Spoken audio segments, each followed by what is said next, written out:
How's it going, people? And welcome back to the GalacticOz Podcast. Oh my days, does it feel good to be back, boys?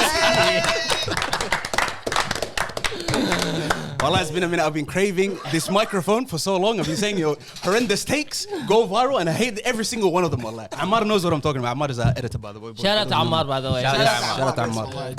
Go. Just some spelling mistakes. It's alright. Yes. No, don't worry about the spelling mistakes. He can barely make out what you guys are saying, wallah. So that's good enough. I came back today, and not only did I come back, I came back with an international hero, wallah al-azim, straight from Sudan. Aamir coming back, boys! Thank you. Let's get into it.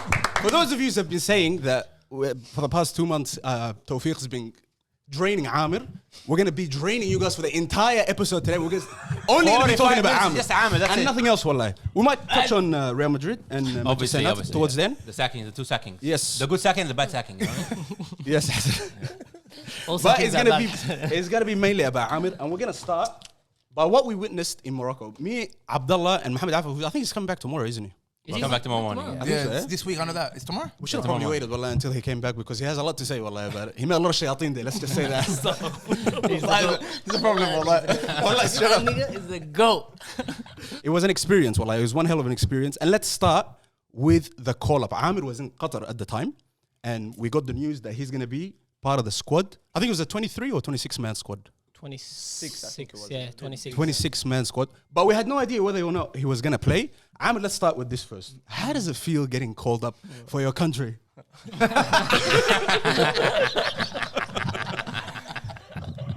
Go. Wallah, I felt amazing. So, it's not like this is my first. Obviously, everyone knows that this is my second time there. And my first time was in March in Ramadan. But obviously, that camp was nowhere near this sort of camp. That one was a bit less serious. Not all the main players were there, whatnot.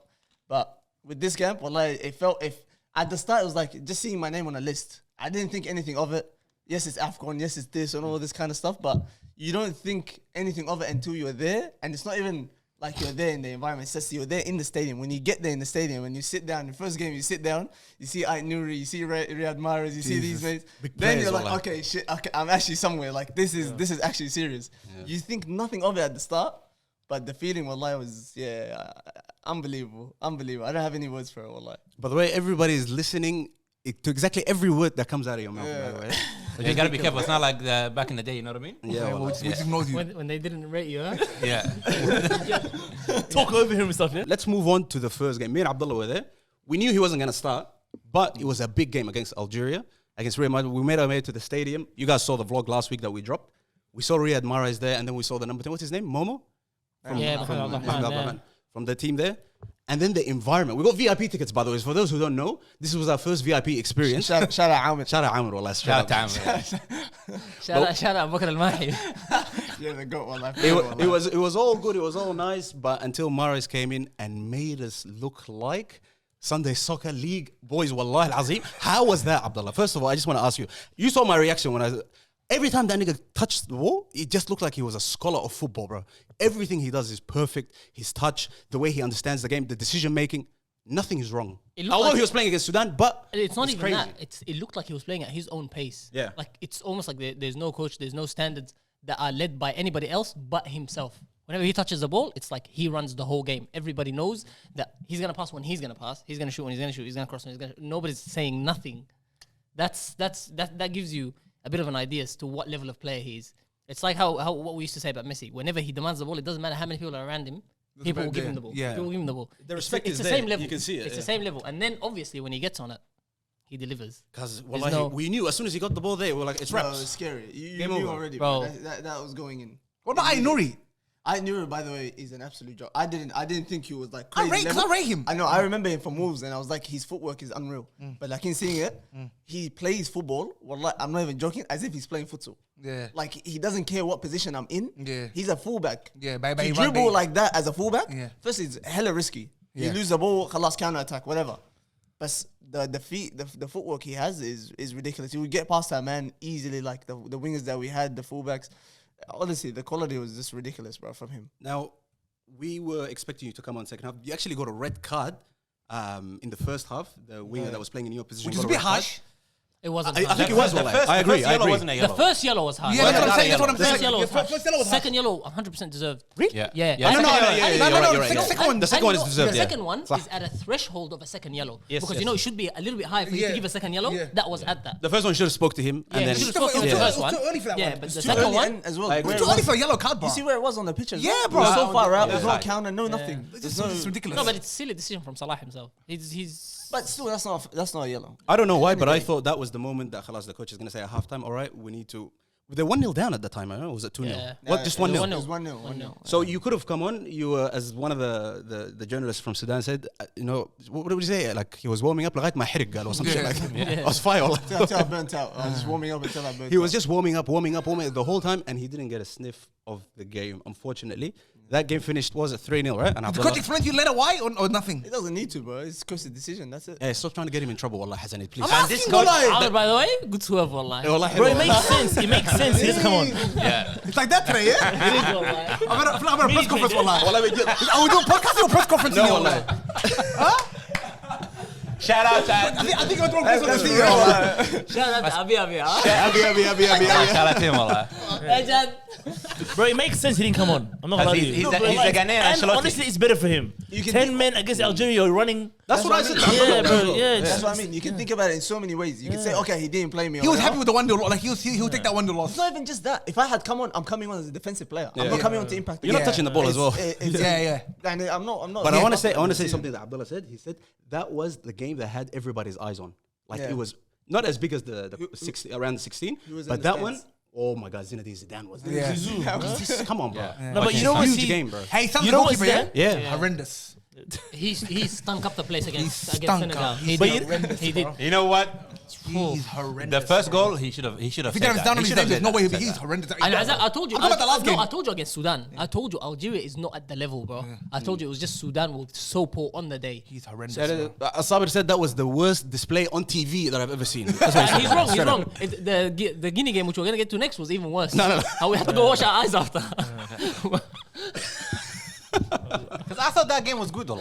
The second game, Now, the Guinea anyways, game. carry on. Anyways, moving on from that, me and Abdullah, we got food poisoning.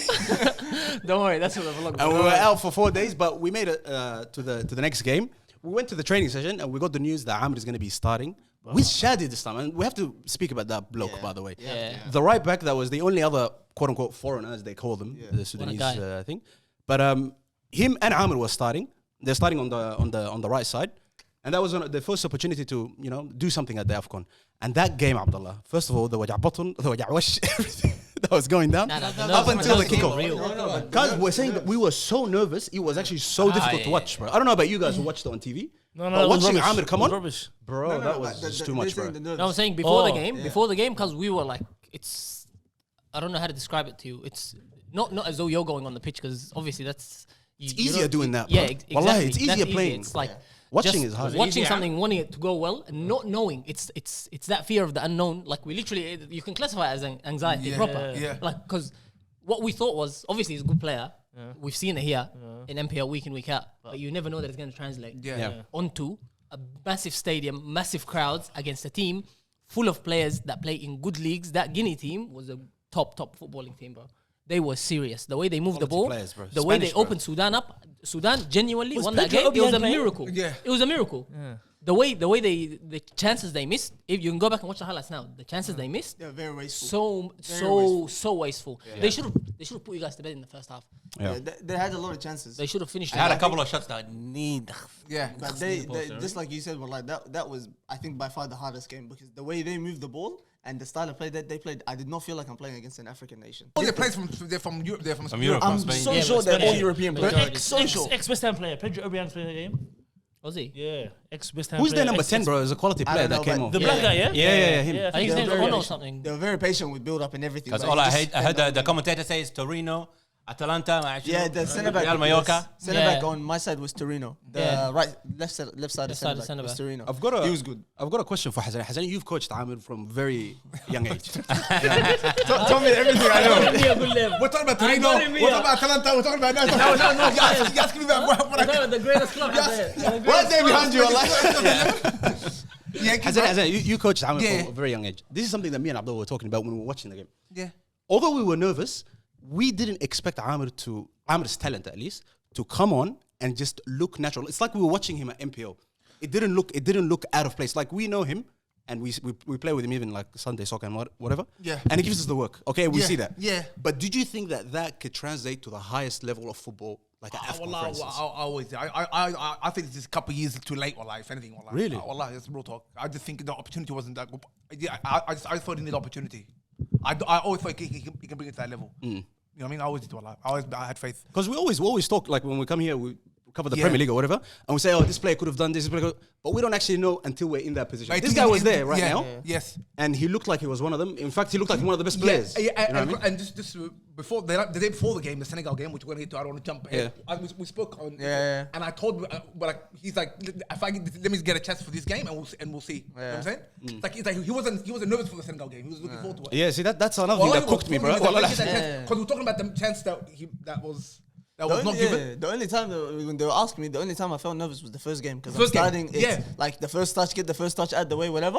Khalas, there I found my bearings. Everything was fine. After that, it was just excitement for every single game. But you never know until the person's there because there's some players that we were to play in NPL. Yeah. And then I saw playing the A League and they looked awful. Yeah. You know what I'm saying? So you don't really know. I think it is. I think somebody, some Sudanese. I think it might have been a journalist wrote about like the Senegal goal, which we'll get to, and it's more than anything. The word is thrown around too often. Mentality. It's not mentality. It's just keeping your cool and keeping your composure when you're in a new environment. Something that you've never done before. He's never played. He played one other game, one other international game before this one, and then every moment where he gets the ball, he's under pressure, but he behaves as though like it's not a new environment for him in his mind. So it's just the way you think about the situation and the way you assess the situation, so then you can behave in the most natural way. Yeah, that's the difference. They say seeing is believing. I don't know, for some reason, I know Aamir is good and everything, but seeing him amongst the other professionals, that blew my mind. I was like, oh shit, this guy is really a professional footballer. I was just anxious because there was a situation where he might not. There's a situation where he couldn't have wasn't gonna play. That's what I was more anxious about than anything. I thought about the only thing I'm afraid of, not just that, I was afraid that I would never get into the position that I got to for that goal. Yeah, to have a ball and a one-on-one inside the box. Impossible, bro. I was like, I can't. I'm trying to picture that before the games. I'm like, okay, I'll think about a chance that's gonna come to me, whatever. Visualize a couple of things. I cannot, wallahi, for the life of me, I could not think of a time where I was gonna be in the edge of the box one-on-one with anyone. That team was there's no chance. I knew it was coming, and I told him. I told him he doesn't even need to be starting games. I told him even if it gets to like the third group game and you came on the second group game, 15 minutes, the next group game, if you come on with half an hour to go, you're gonna earn your spot for the round of 16. It doesn't matter. Any game that you play, it doesn't matter. For example, Arsenal against Chelsea. Chelsea are stinking it up. Yeah. And Arsenal come to Stamford Bridge. They're missing so many players. We should have beat them 3-4-0. Yeah. Why didn't it happen? It's not 2+2. Because it's a big game and Arteta can't do it. We've been saying this for years now. I mean, it doesn't work. What I'm saying is, it doesn't matter if it's Senegal. It doesn't matter who it is. It's Arsenal Football Club, bro. What do you expect? Talk about Ahmed. What I'm saying, shut your mouth. Bad comparison, bad example. What I'm saying is, irrespective of out of nowhere, irrespective of who you're playing against, these moments happen in games. Yeah, they got to. And if it's not Ahmed, it would have been Mohamed Abdurrahman there. Like that moment is coming and it's gonna fall to someone. Alhamdulillah, I felt to him. That's all. Yeah. But he even tried creating his own one. Remember the free kick against Equatorial Guinea? Yeah. Where he's lining up to cross the ball in? Yeah, had to go for it. Oh, by force, huh? I was thinking. No, like that. My main thing I was telling, I think Abdallah and stuff before. I was like, the one thing I realized, I watched the whole. By the way, I watched the Arab Cup. I went there in Qatar with the camp. Yeah. During that time is when I found out I was going to be part of the AFCON, but it was kind of like a trial phase, like to see me in training as well. Yeah. So they saw me in training, I did well and everything. Yeah. So I'm watching every single Arab Cup game and I'm sitting there, wallahi, so pissed off because I'm seeing so many chances come by where players go by every single game with one shot. Okay. Not even on target, just one shot, 2 shots. I was like, this is something that we need to do more and something that the coach encourages more. Yeah. So I was just thinking to myself, the time that I get on, I don't care where I am, I'm going to shoot. Because keepers need to get tested some way, somehow. This guy, okay, Zidane's son, whatever. Khalas, you give him the work too, Allah. Try something. Wallah, he'll give him the work. He'll give him the work, Wallah. But he couldn't get an opportunity, but that keeper's stinky winky, Wallah. That's the thing. Like, it's horrendous goalkeeper, bro. It's just a thing of just trying. The 2 goals he conceded against Nigeria, that was embarrassing, bro. God, he killed them, Wallah, bro. That was embarrassing. If he didn't have his done in the back of his shirkas, he'd never play a football game again, Wallah. Wow, my goodness, man. You can say anything you want about the other teams, Wallah. Keep going, Wallah. I'm going to bring that Sudanese team too, Wallah. Relax. Draw the line. Enough. In the vlog, you guys filmed anyway. He's not the only sticky person in this tournament. Wallahi. You know the best thing I've seen in that game, the Equatorial Guinea, the corner kick he took. That was amazing. You liked it? I think that's the best thing he's done. I think that's the best thing he's done. Because that was unbelievable. He basically said you was sticking I up don't the know. place. We'll make it.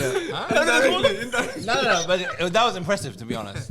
That was the reason enough to make a Wait, he is substitution hyped him right up. now. Put him down, bro. Relax. And plus, Hype that him. other He run, you knows know how what I to mean? hype him up. Okay, guys, before we move on, let's move on to Hassanin, our media correspondent. He's been on Twitter, TikTok, Instagram, everywhere. Yeah. Hassanin, how did you take the fame, the explosion of fame that Aamir got after that Equatorial Guinea game? First of what all, were the- you seeing? Wallah, let's just tell us that. That was unbelievable, first of all. Because there was a lot of rumors and stuff like that, you know, already about moves and Ahmed's moving to this place. We've never spoke about this, you know what I mean? Normally, I'd find out if Ahmed's going somewhere. From Aamir. Yeah, from Ahmed. You know what I mean? But I was already seeing the news like Ahmed's going to this club, going to this club. I never knew anything. You know Well, what I but this thing shows how bullshit the internet sometimes, bro. mean? Yeah, Fuck, the internet's wild, bro. Well, I'm just On the phone team and someone's posting something, he just signed this club. Why do people make up shit like that, you know? Nah, that's wild, bro. I'm just saying there's a hint right there.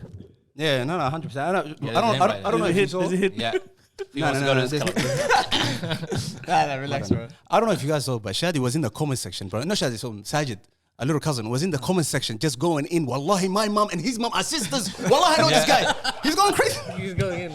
But guess what? You know what? If you want to be a journalist, you have gotta to do lie? this, you know what I mean? What are we doing here? No, we have to glaze the Ahmed, glaze the media, glaze the coach, glaze the... We're glaze everyone else. Quasi Apaya. What are we here to do, bro?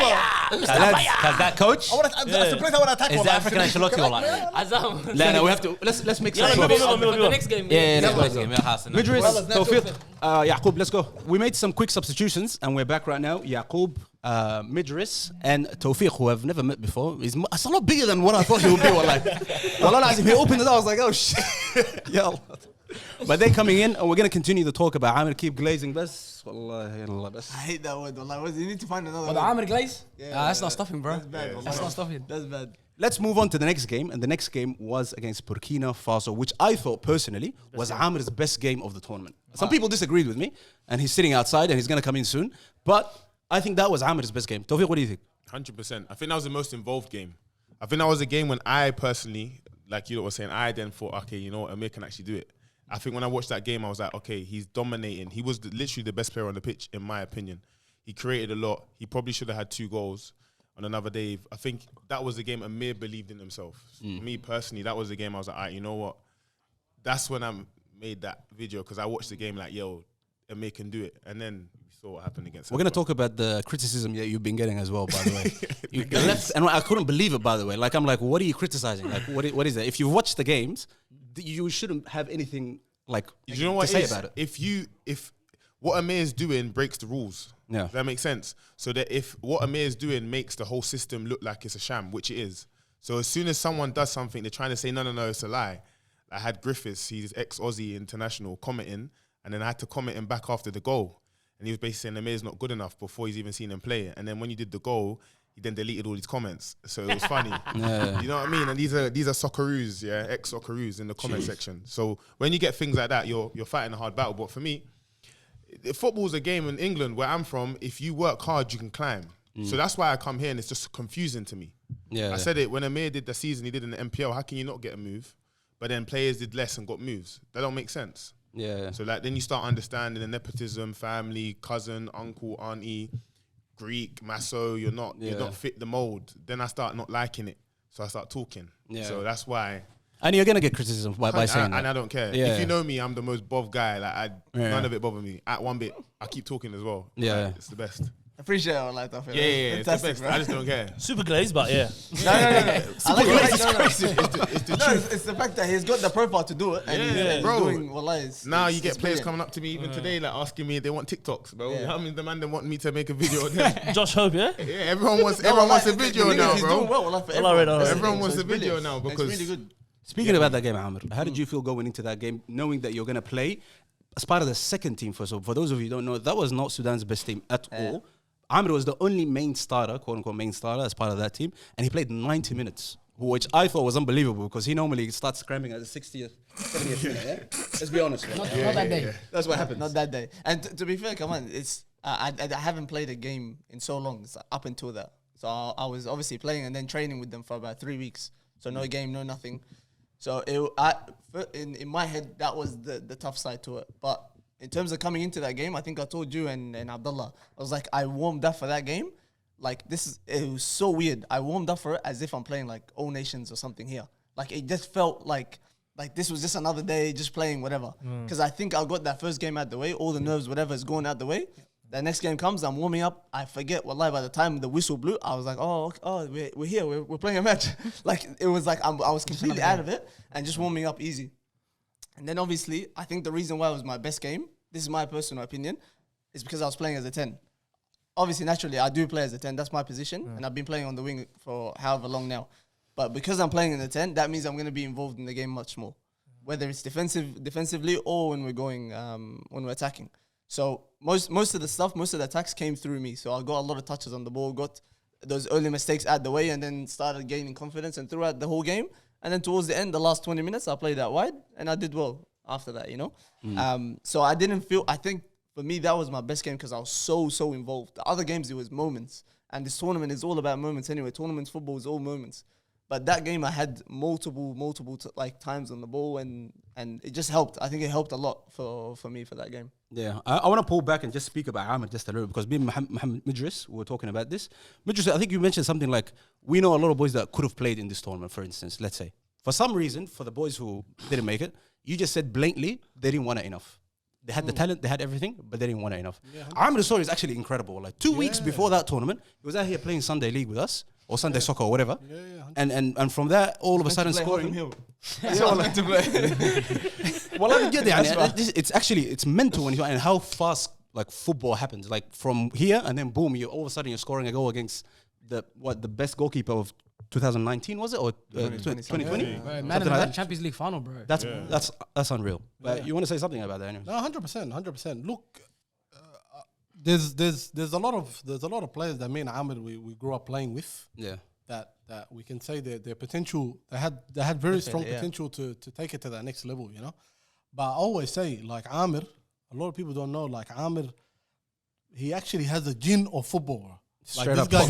guy, 100%. well, not straight up, cuz this guy, he loves football to a level that I've never seen someone love the game. Yeah. Like even, you know, at our family gatherings or whatever it may be, he's always just kicking the ball. You know, he wakes up in the morning, he trains, he goes out, he goes gym, he just football again, watches football. So he really has a strong love for football. Past that as well, he looks after himself obviously and plays consistently, and he's actually worked really, really hard behind the scenes to get to the stage. Which is crazy. 26 years old. It took him 26 years to have that. Moment. Yeah, like, it's a lot, honestly. 100%. It's a lot. But look, this goes back to what Hassanin said even before. Yeah. When the moment comes, the moment comes. You know? You just got to be ready for it. You just got to be ready for it. And I was always, even when we were speaking on the phone during the tournament, I told him that he really just needs a goal. He really needs that goal to stand out. I don't lie. I wasn't even thinking that far, bro. I was like, just get some good touches or whatever. No. This is past this, bro. Because even if, like Tawfiq was saying, that was one of his best games, by the way, the game against Burkina Faso. Yeah. Because a lot of people just think he scored against Senegal. Senegal's a big nation. He got a lot of attention because of that. He scored against a world-class keeper. But when you actually look at the game specifically, how he played individually, he got a lot of touches on the ball. He was getting into good spaces. He could have made much more out of that game. Yeah. But yeah, that was definitely his best game. But just overall, these kind of tournaments, to really stand out, you really need that. Like something that breaks you out of everybody else that's playing in that tournament. Because everybody can have those good touches. They can do it, but nobody can score a goal like that. Yeah.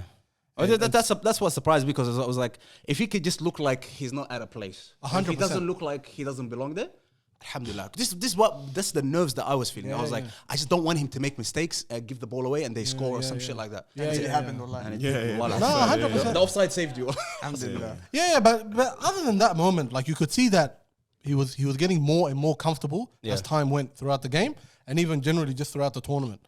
So for me, it wasn't a matter of don't make a mistake or whatever, but for me, it was like, what can he do in this game or in this tournament generally to stand out? Separate him from the rest. Separate him from the rest, because you just become like any other player when you do kind of basic things, but for him to score against Mendy, score against Senegal, it put him on another level. Yeah. And I was just so happy for that because these are the kind of moments that we want to really validate.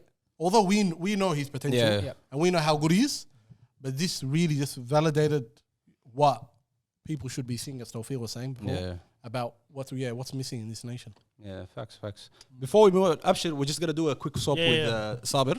But let's move on to the fourth game, which was, and this is a detail that not many people, and we mentioned that in the vlog, Aamir wasn't supposed to be starting. This is the crazy thing. After that performance against Burkina Faso, apparently that still wasn't good enough for the team. And he was supposed to be on the bench. And luckily, 24 hours before that, Salah, his name is, right? Yeah, he got injured. He got injured. And Aamir got the word. Unfortunately. Fortunately for us. But unfortunately for him, he got injured. And Aamir was back in the squad, starting lineup in the round of 16 against none other than Senegal. We're talking about Senegal. This is a team that has history in World Cups, have history in AFCON. Like, this is a massive. Yeah. They're huge, bro. They're huge. And they might even come in to win it. For those of you who know, they are, what, 119th? Sudan? 119th. 100. That's crazy. Football is crazy, bro. Yeah. That's wild. You never know. We're going to get to that, wallahi. We're going to get to that, bro. We're going to get to that. 50% of them is out. That game against Senegal, going into it, by that time, I think me and Abdullah were both relaxed. Khalas, the nerves are gone. We're like, Aamir belongs here. Everything is cool. Everything is fine. We just want him to have a good game. But within the first 5 minutes, we lost our flipping minds. And I tell you this, wallahi, I genuinely thought for a split second, it wasn't too long, Sudan was going to win the AFCON, wallahi azim. Wallahi azim, I could imagine the whole thing. I'll be lying if I said that. No, wallahi. Once that going in, by the way, for those of you who haven't seen the vlog, there were tears, bro. Like, people were crying in the stadium. Like, us included, me and Abdullah, we were cooked. And people, like, this was a goal, not just about, like, football. This was a moment for people who have been suffering for 2 years, bro. Like, it's something that gave them hope. And the people in the stadium, you could tell, like, how they felt about it. So, when we say national hero, we're not taking the piss. This thing actually made him like a national hero for the Sudanese people, because they didn't think they would be in the AFCON, let alone scoring in the round of 16. So it was a huge moment. But I'll let Aamir take it from here. What happened in that first 5 minutes? What the hell? Run us through it, bro. What was going on? Before the game, firstly, I was excited. Obviously, you guys know that. You said, Mohammed, a gin for soccer. Like, genuinely going to this game, I was like, in my head, I was like, okay, I'm going to be playing against youth. This guy plays at West Ham, bro. I cannot wait. Like, this is going to be unbelievable. You're going to test yourself against the best players in the world. So, immediately before the game, I went to Shadi, who's the right back. Me and him obviously share a room in the team. And we just went to each other. Wallahi, we were just like smiling too. Like, I don't even know. Like, you can see all I think. We're like, this is going to be the best game ever. We just shook hands. We're like, let's go.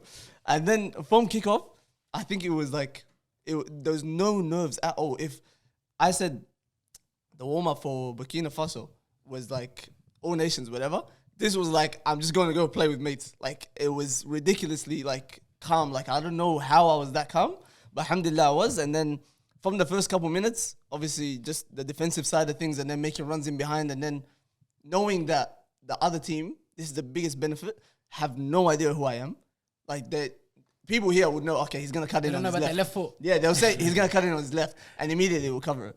But this guy had no idea. Is the player from Galatasaray. He had no clue who the heck I was. So I was like, okay, alhamdulillah, this is perfect. As soon as I got the ball, he gave me a yard, a cut in, and I hit it. And I was like, as I saw it going, I was like, nah, there's no way. I just turned around.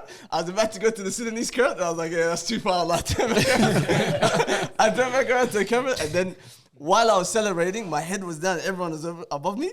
Wallahi, I genuinely thought I was in a dream. Like, I was looking down, I was like, what the hell is this? This is insane. And in my head, the goal was like, say, for example, this is the post. I thought my goal was like here. Like, it went in like bottom corner or something. I couldn't see it properly. After the game, when I went and watched it, I was like, that's crazy. that guy's good. That guy's But for someone like as big as Mendy is ridiculously huge. What was it, 6'3", 6'4", or some shit, yeah? By the way, that's like the whole national team was like that. The Papa guy in the middle. Just standing next to him, there was a foul that I did on him. You know when the player goes in front of you, like to just get a foul? And I just tapped him and he just fell down. And then when I tapped him, I think I tapped his lower back. My head tapped his lower back. And he fell down in my head. I was like, come on, damn. Like they're all giants. It was ridiculous, bro. It was insane, but the feeling, wallahi, is unreal. Like I can't even describe it, bro. Yeah, no. What a moment. Boys, does anyone want to say this? Sabir, you had a lot to say to Aamir in the DMs. You want to say something right now in front of the people or what? Yeah, it's just like, I think we were texting before the games, before even the tournament. And whatever happened in this tournament, especially in the fourth game, it really summarizes, there will be more glazing, by the way. It really summarizes what I really think of Aamir. And I think what Aamir thinks of himself. The fact that the most two attributes that really represent him, first of all, is that he believes in himself. Like he puts himself so high and he believes in his abilities. That's the thing. Like if you check the DMs, you'll see that we were talking about the things that's gonna happen as they happen. Hey, I'm gonna cut. I just need my 1v1. I know I'm gonna cut to the left. I'm gonna score. No matter who's the defender, no matter who's the keeper. And that exactly what happened. I'm gonna slide. We were even talking about the celebration. I told him I'm gonna post that in public when you score, but I didn't. But he told me I'm gonna slide, I'm gonna do this, I'm gonna do that, and that was before the tournament, not before the Senegal game. Yeah. So put in your head that he didn't start the first game. He didn't even play the first game. The second game, he played, and it was a plus-minus game. This is where the glazing in. Then the third game, okay, he was playing, but in my opinion, okay, Azam, there was a little line between like trying to get your opportunity and forcing it. And I think the third game was like, he was a little bit forcing it in sometimes. Okay. So all of that happening, then the fact that he wasn't supposed to start in the fourth game, then he started, and all that still in his head. Listen, I'm going to cut to the left and I'm going to score and I'm going to slide. I'm going to do this. I'm going to do that. I'm going to play the best game that I can do. And he did it. This is the first one. The second thing is, whenever we used to talk after any NPL game, I used to tell him, what I really like about him the most is he doesn't need too many touches to be in the game.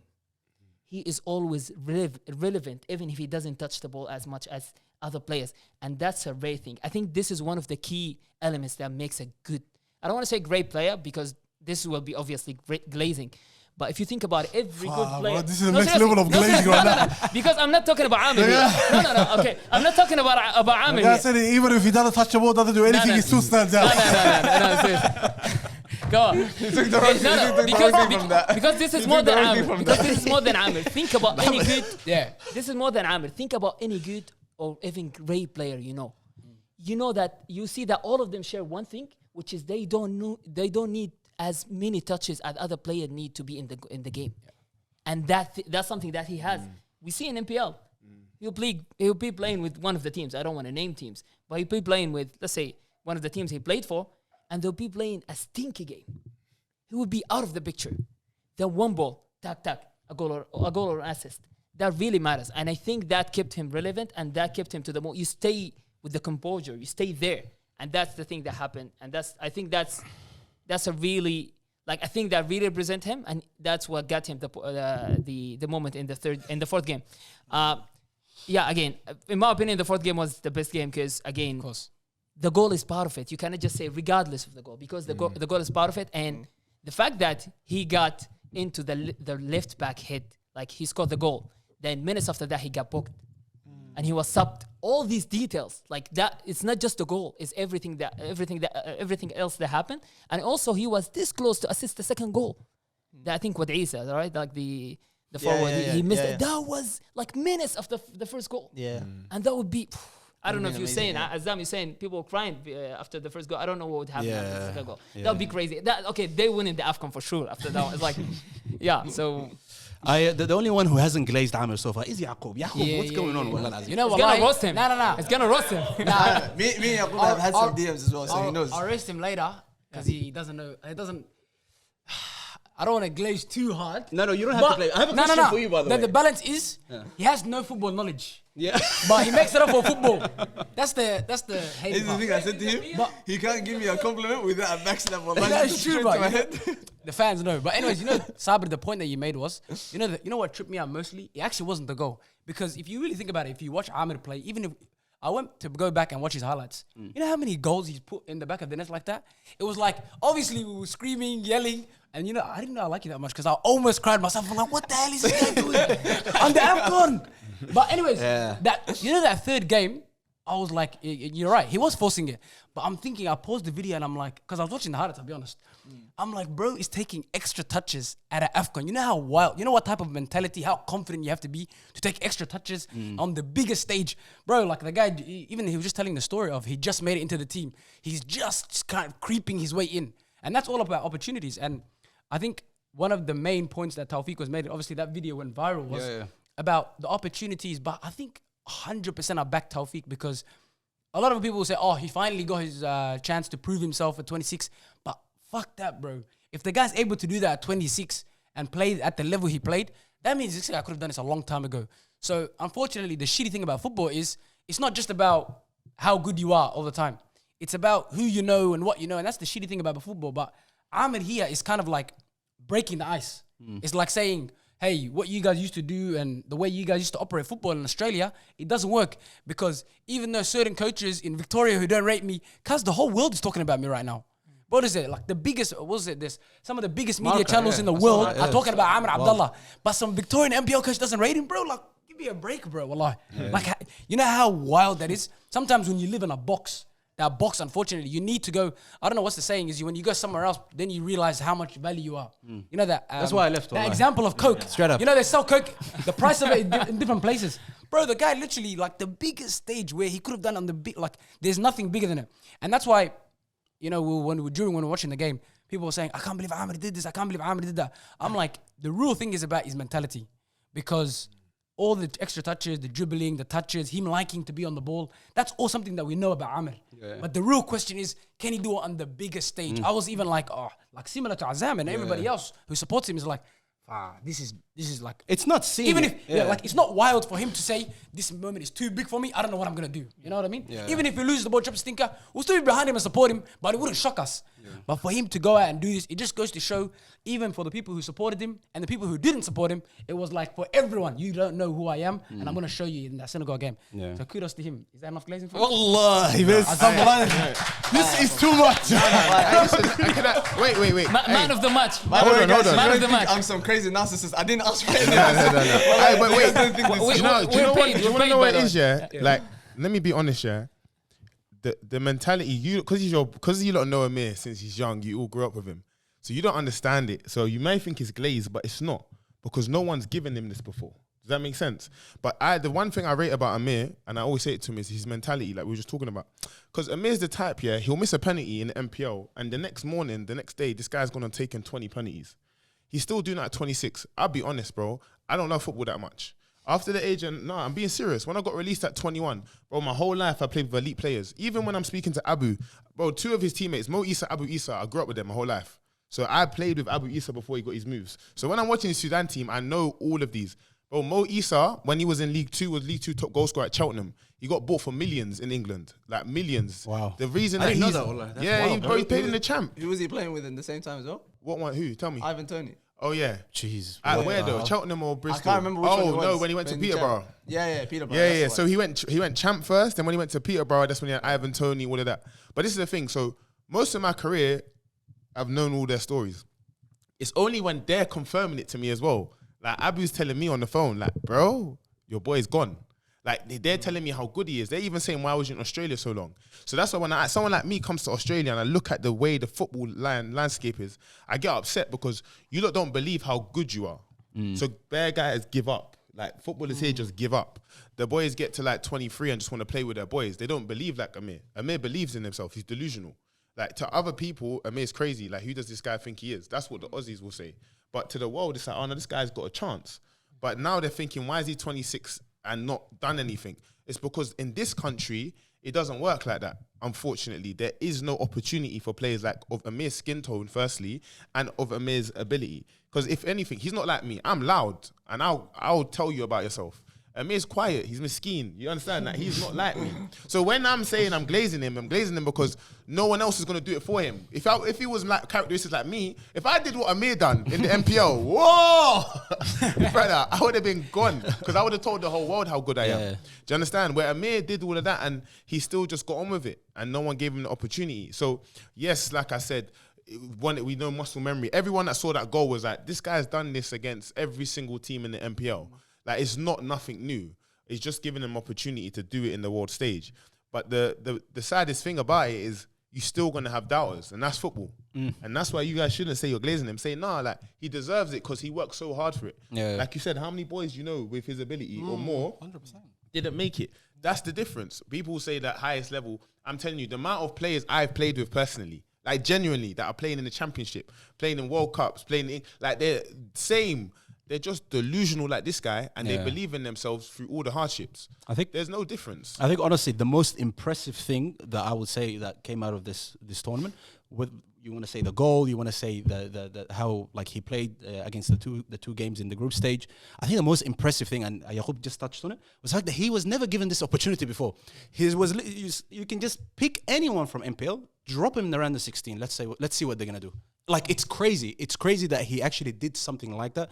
But the fact that he knew that he was gonna do that's the delusional part. That's the part where you even like, said it what's going just on? now. He was like, you know, he even literally just said it. It was not even about how you're gonna play. He's like, I hope I get a 1v1 chance. Yeah. That just goes to show you the player he knows his ability, you know? Yeah. Because 1v1, He knew. GGs. Don't matter who it is. Yeah. He's like Amir's thing, you could have gave me anyone. He would have done it against Nori in the first game. His mentality, do you know what I mean? His mentality is that I'm going to chop him, then chop him back out. Like, he's not thinking that this is going to be a tough game. He's thinking, when I catch him, you lot are going to see what I'm going to do. If it's a bigger player or like, Yeah, because that's his mentality, which is what you got to have here. By the way, hold on. I want to say, remember that first game, preseason game at Hume? Do you remember that conversation that I had with you? Well, I have to put my hand up and I have to say it in public. I don't even know if I told Ahmed. Yeah, I think I heard it. But You know what I said? This is the first. By the way, this is the first time. No, Azam. I don't know about Azam. This is the first time. That was the first time Abdallah didn't believe in me. Like, Abdullah's been my biggest supporter, but that was the first time he said something. Because he came at a preseason game against Hume. The season, by the way, With Hume City, sorry. Yeah. This is the season where he won all 3 awards that we brought here on the podcast. The Bill Fleming Award, the best player, and the referee's best player. the gold medal. MVP player of the season. Everything. Because that first game, that preseason game, we were watching him. I don't know Aamir, bro. But you looked slightly overweight or some shit. I don't know what it was. I looked at Abdallah like this. I was like, bro, this kid's never going to fulfill his potential. He fell off. Like, I think it's done. Like, I think it's like he's not going to go anywhere. Like, this is it. This is his ceiling. And the dreams that we used to have, the aspirations that we used to have about him playing at the very top level, I don't think it's ever going to happen. But after saying that season, he went ahead to have 33 goals, assists, and he did everything, bro. It's like, shut up, Allah. Guys, by the way, that was for me like that was something like crazy for me. The fact that from Abdallah, he was saying, I'm playing as a winger now, and this was not just like I just got introduced to the wing. I've been playing as a winger for the last 2 years at that point, and he was saying, I don't think you will score a goal from the wing. I don't think this is your space. You were the first hater. Well, I said genuinely at that time I was like, okay, this guy is a piece of shit. For even saying this. So then from the first game, I think it was against Dandy Thunder. I went on and scored, and then after that I was like, I went and scored from the wing. What's the problem? Basically, what Abdallah was saying is that there was a time where I went to play in Estonia. Obviously, the podcast was running at that time, so I was doing FaceTime calls on the podcast. Anyway, I played that season in Estonia. Things didn't go too well for me. I had a back surgery by the end of it, and then I got released earlier than I should have. I came back to Melbourne, and there was a window where you can't sign players in the NPL. So what I did was I played in Australia's that's like fourth tier. Because there's A-League, there's sixth tier. So I went and played in Australia's 6th tier for about 6 weeks, I think. 6 weeks until the window opened. So I played that time, and then I went into a team called Heidelberg at the time. And I played for them for the last 5 games, I think, of the season. And that was by far the most horrendous performances I've ever put out. Terrible. Yeah. So then that happened, and then I was in my head. Abdullah's asking now. He's asking where was my head and where did I think I would go? At that point, to be honest, I was genuinely so low in confidence that I was like, you know what? I'm gonna play as much football as I can to get to the point where I'm so ready to go for this next season and just outperform everyone. So from that time, that Heidelberg season finished, I played in every single tournament you could think of that is available. I played in the All Nations. I played in the AFCON that we have. I played in ASFA. Every single thing while still training with my new club. So I was on trial with Hume City at the time. I would still go and play. After I got signed, I still went and played because ASFA goes on into January as well. Shout out to Asfa. Yeah, so I still continue playing. So that was I'm sure that was crazy. Like, that's the time for me where I was like I need to get my confidence sky high, and you can only do that by bullying people. So you're playing against people who are lower than you. Like in terms of What are you trying to say right now, bro? No. In terms of Like, like, what are you trying to say, bro? no. In terms of not even just the quality of the places that they play. So I was coming from someone who's played professional and NPL, and then they're coming from people who just play at the end of the season. Like not even people who play the season.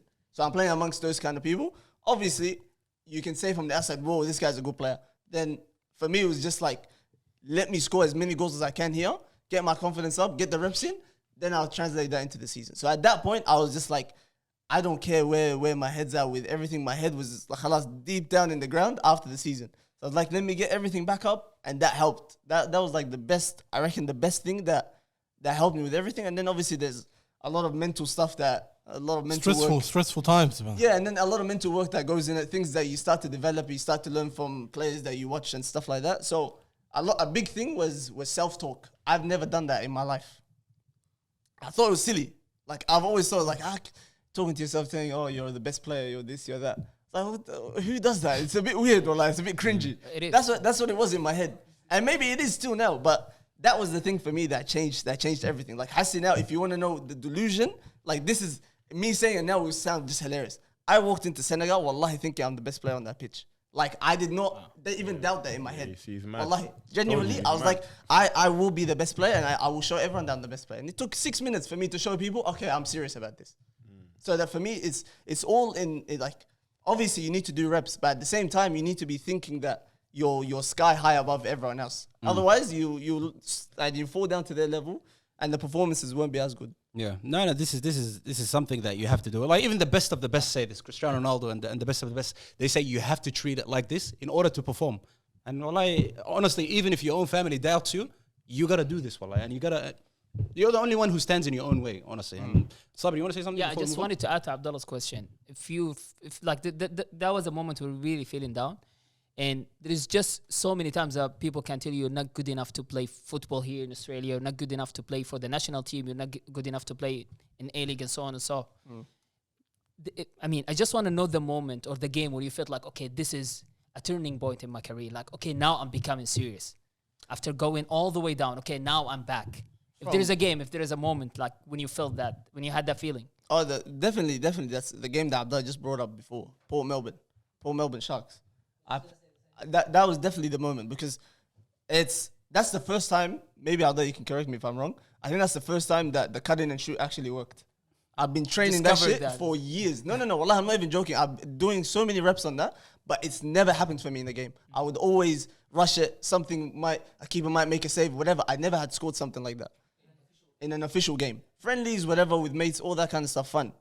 But in that moment, when it was early in the game, going in, cutting in, and just hitting a top corner, I was like, okay, yeah, I'm serious. Like this, like I'm for real. I'm for real. And that was after all the doubts. So that first game helped to take away the doubts, and then the second game I think was South Melbourne. So it was like, it was a lead up to that, and then that happened, and then from there it was like, okay, this season is gonna be ridiculous. And then that same shot that I've been practicing for so long in that season happened again like 7 times. Came a goal from that. And it kept happening until it happened. And just kept on going. And this is like, everyone in the league knows at that point, okay, this guy's gonna come in his left. He's gonna do his left. He's not going anywhere else. But at the same time, like, if you time it well, people fall for it. You big players that we've heard of, Iron Robin. You know, from he gets it from the opposite side of the goal. I think enough glazing for today. Yeah, that's you just said Iron Robin. Abdullah, you're right. No. Wait. Boys. Saying left foot dominant. You gotta edit this out, yeah. Little bit. I'm not Iron Robin. Relax. Okay, I'll give you an example of a skill. That's it. Little bit. First of all, I think Go for it, Yaqub. Go for all it. right, this is a more personal question. Obviously, the success you had in AFCON is basically summed up your career, the hard work you put in.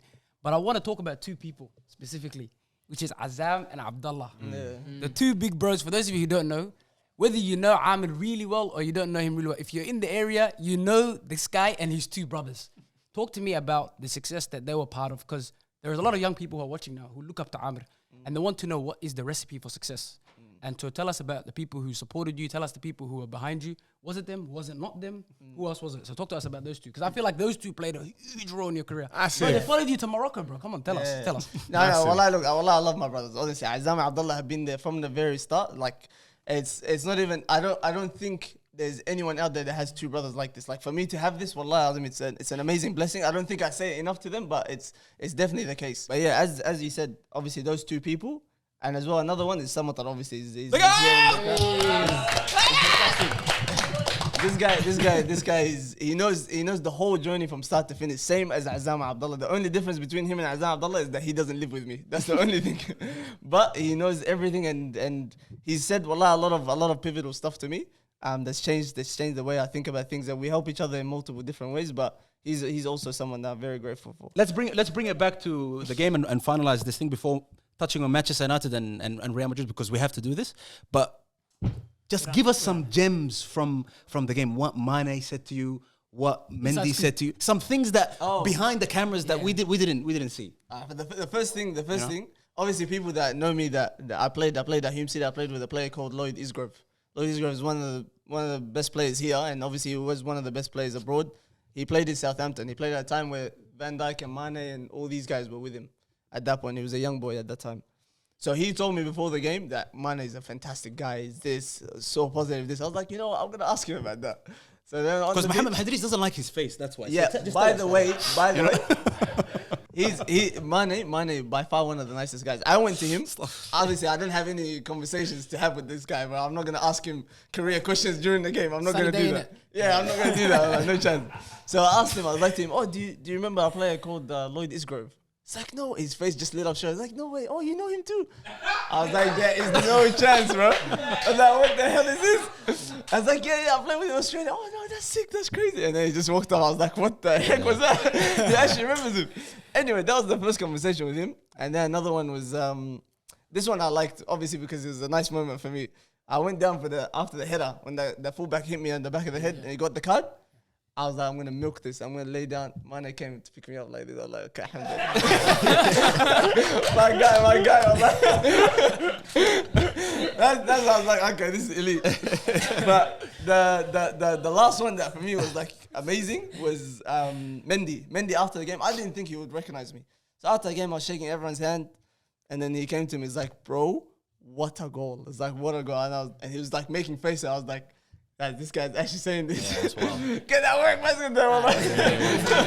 But no, like, it was surreal, bro. Like getting that sort of stuff from those players is crazy. There was another guy in Burkina Faso, the fullback I played against. He plays for Laurent, the French team. Yeah. Laurent, I think it was. Yeah. But after the game, he came to me and he said, bro, you had a crazy game, you had a fantastic game, a great player and all that kind of stuff. So that was like nice. It was all like moments of that kind of stuff. And then the what's it called? I think the president of Burkina Faso's team also was on the pitch. So then he came to me after the game. He had a chat with me. He's telling me, well done, you played very well and stuff like that. And then of course the best one was when I went to change shirts with this guy and died. The goat himself. I went to change shirts with him and he asked me for my shirt. I was like, you want mine? I was like, you're not going to do anything with this. He just laughed and he walked away. I was like, okay.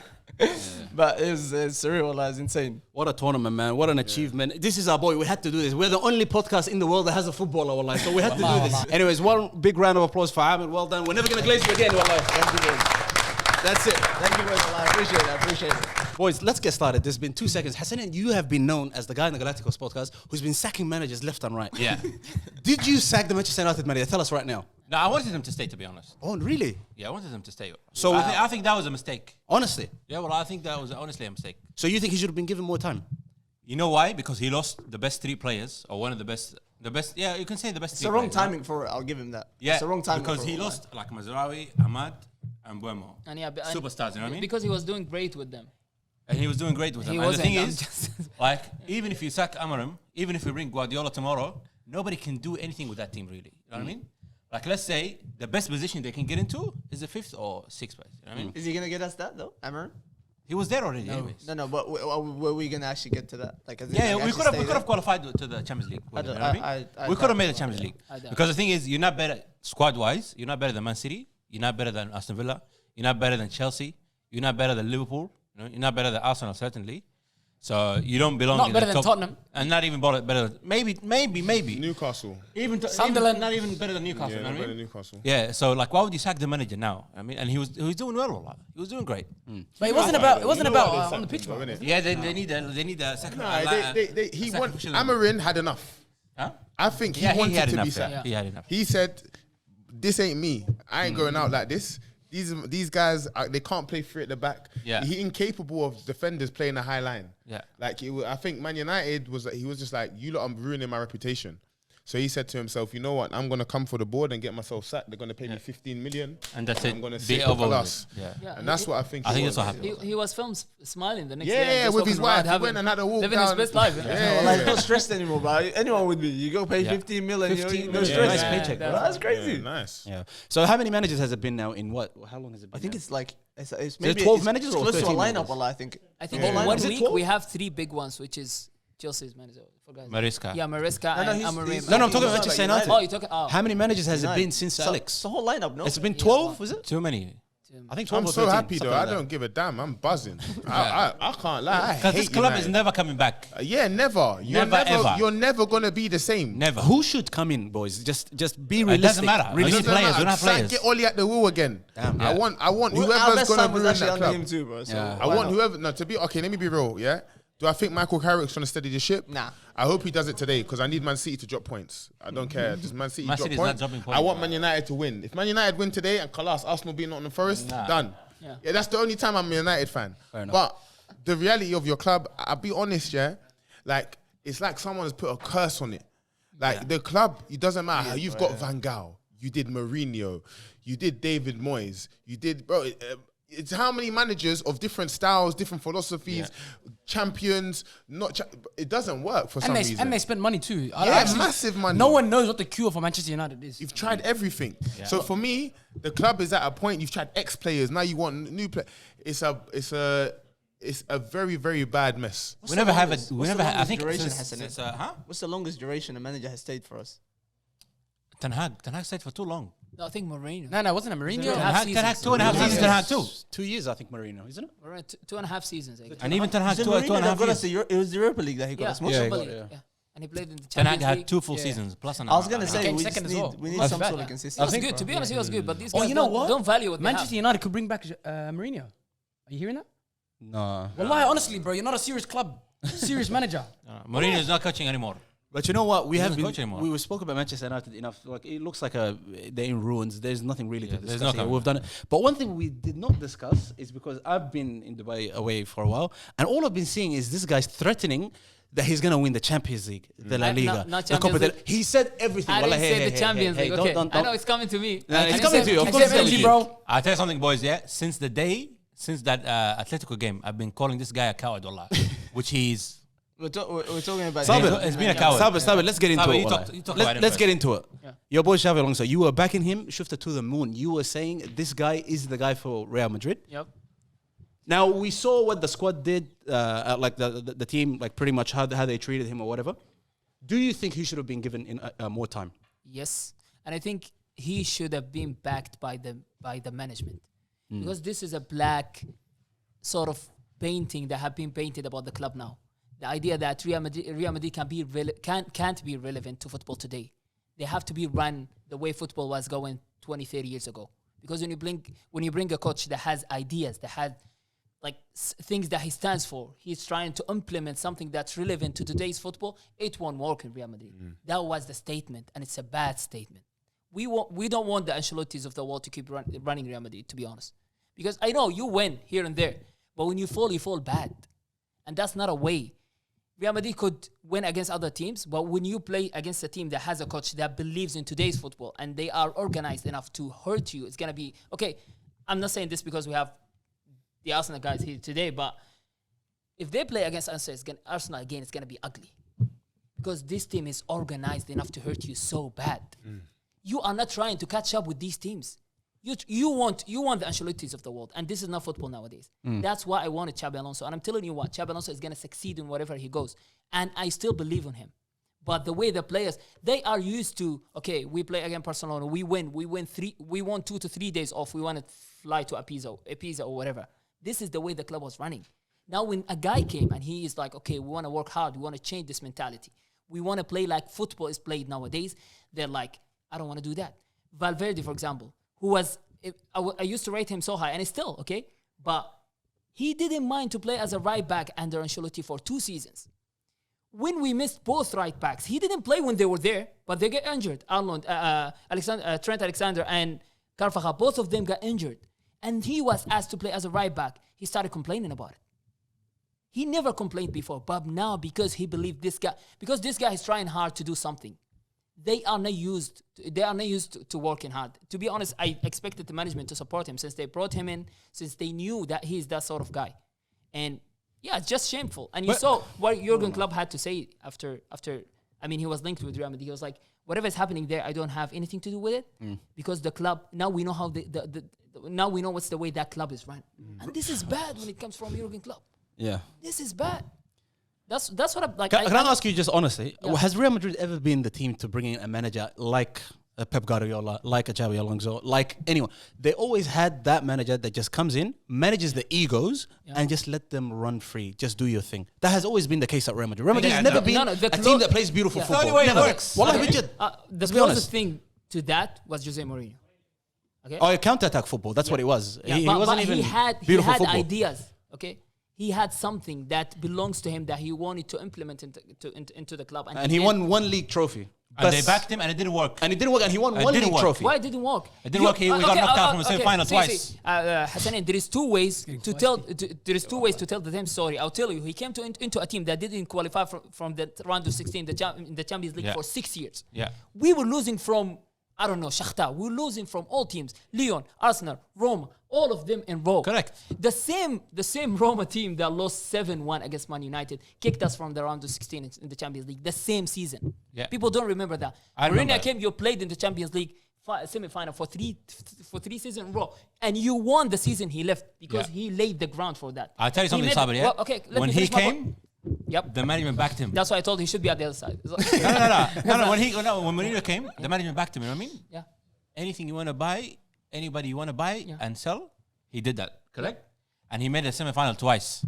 3 times actually. 3 times. Yep. And we lost. Yep. So now off you go. You know what I mean? Yeah. I tell you something. If Xabi Alonso had won the games that he lost, like he lost against Man City, Liverpool, Atletico, PSG, Barcelona, and even the win against Barcelona, the first win, that was embarrassing. You know what I mean?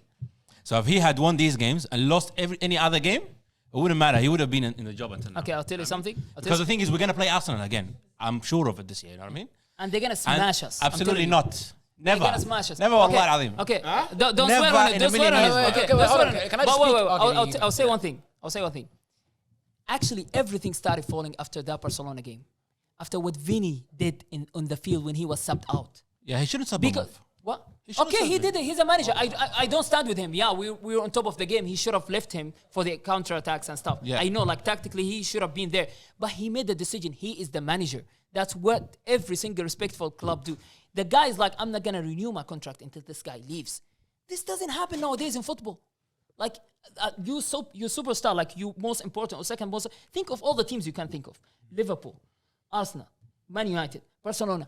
It will never happen nowadays. It used to happen 10, 20 years ago. But it's happening nowadays to Real Madrid. Azam, because I want to answer your question. I don't want to go away from that. Real Madrid never been like that, but this is football today. You have to be like that. You either evolve with the rest or they're going to destroy you.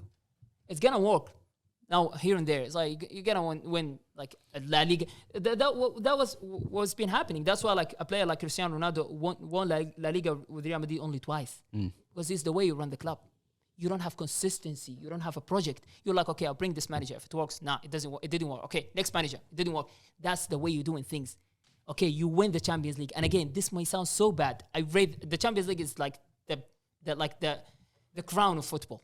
Okay, but you cannot build projects based on the Champions League. I want the You Champions have- League only. That's it. I don't No, care about La Liga, no, wallahi, but someone can have it every second year. I'm That's a telling true you, Real Madrid it's- fan right there. Yeah, wallahi. they want to have it, they let them have I'm it. telling you, it's not a project. It's not a project. Like, yeah, you win it, but it comes as a consequence. It comes as a result of you winning the league for a few seasons, or being relevant in the league for a few seasons. Then, okay, I'm performing in the Champions League. Oh, I'm winning the Champions League. Yeah. That will happen with Liverpool. That will happen with Manchester City.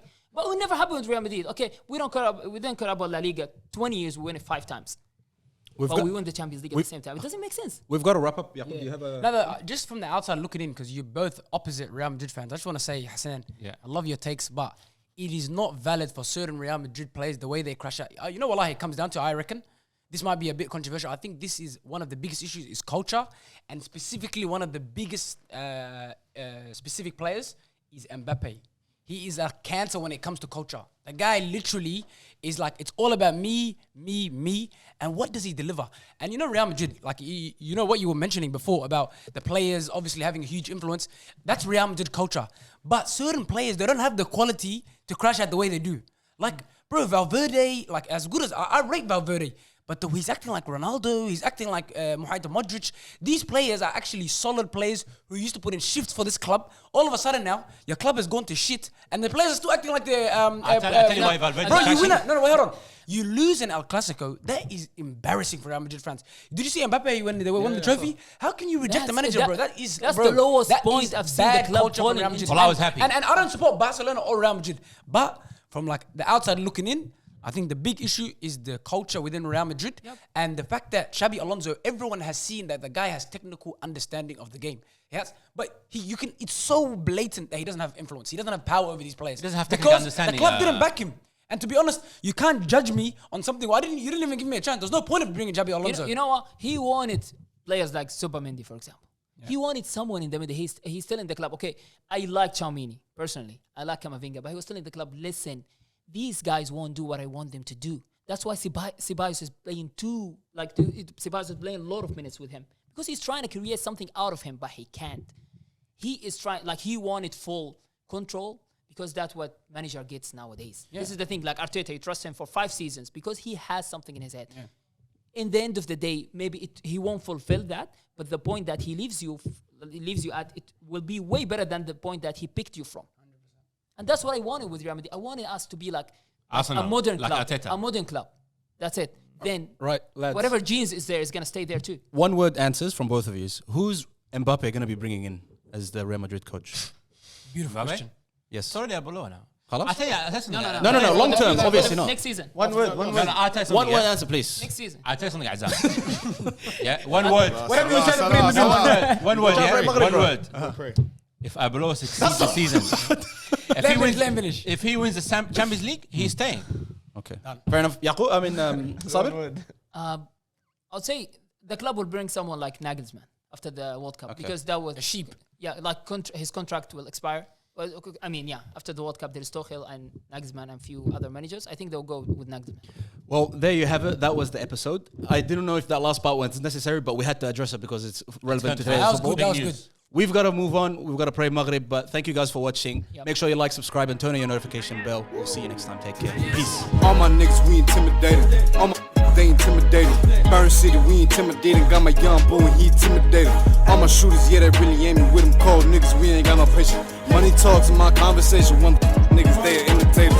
Ask my dogs, we intimidated. Ask my bro, we intimidated. How you poppin', no niggas hating, and I play the hoe to keep it.